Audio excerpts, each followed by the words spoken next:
মেহজাবিন রাতে হোস্টেল থেকে বাড়ি ফেরার জন্য লঞ্চ ধরল। মাঝরাতে যখন সবাই ঘুমিয়ে পড়েছে, সে ডেকে বসে নদীর কালো পানির দিকে তাকিয়েছিল। হঠাৎ দেখল সামনের খালি সিটে কেউ বসে আছে, ভেজা চুলে পানির ফোঁটা পড়ছে মেঝেতে। মেয়েটির মুখ দেখা যাচ্ছে না, শুধু সাদা কাপড় জড়িয়ে বসে আছে। মেহজাবিন ভয় পেয়ে পেছনে ঘুরে তাকালো, কিন্তু আশেপাশে আর কেউ নেই। সে আবার সামনের দিকে তাকাতেই দেখল সিটটা খালি।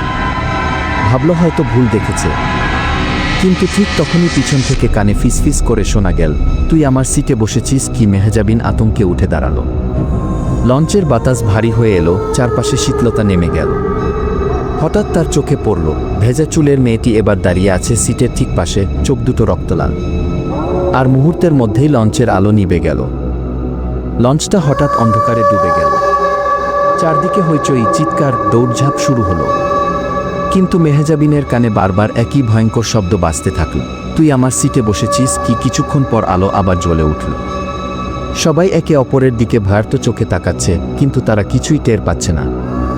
অথচ মেহজাবিন স্পষ্ট দেখল, ডেকের মাঝখানে ভেজা সাদা কাপড় জড়ানো এক মেয়েটি দাঁড়িয়ে আছে। চুল থেকে পানি টপ টপ করে পড়ছে মেঝেতে।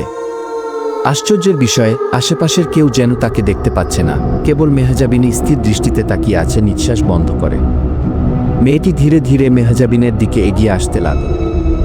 আতঙ্কে মেহজাবিন উঠে অন্য সিটে গিয়ে বসল। কিন্তু সেখানেও শান্তি নেই।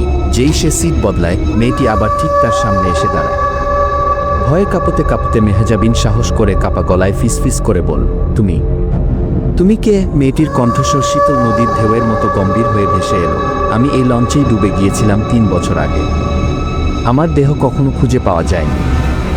যেদিন থেকে হারিয়েছি সেই দিনের সিটটা আমার।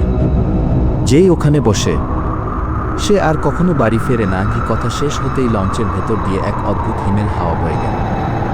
নদীর কাঁচা কাদার গন্ধে বাতাস ভারী হয়ে উঠল।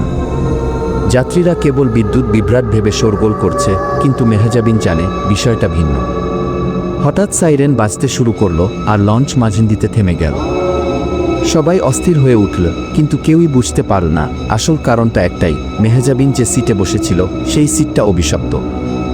আর সেই সিটের মালিক এখনো ফিরে আসেনি।